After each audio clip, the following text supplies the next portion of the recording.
আসসালামু আলাইকুম ভিউয়ার্স, কেমন আছেন সবাই? আজকে আরেকটা গাছের ভিডিও নিয়ে আসলাম।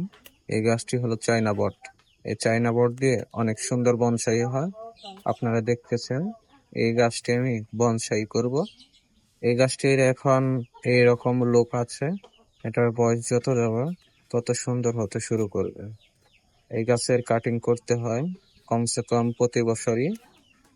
কাটিং না করলে গাছটা অতি দ্রুত বড় হয়ে যাবে, কারণ বনসাই গাছের নিয়ম হচ্ছে ছোট রাখা, মাটি কম রাখা। এই যে সুন্দর টবের মধ্যে আমি বনসাই করার চেষ্টা করতেছি। এই গাছটি কেমন হয়েছে আপনারা সবাই আমাকে জানাবেন। যদি ভালো লাগে ভিডিওটি শেয়ার করবেন, আর যদি কারো কোনো পরামর্শ লাগে বনসাই করার জন্য অবশ্যই যোগাযোগ করুন। আর আমার বনসাই করার পদ্ধতিটা যারা যারা বনসাই করতে পারেন তারা জানাবেন। হয়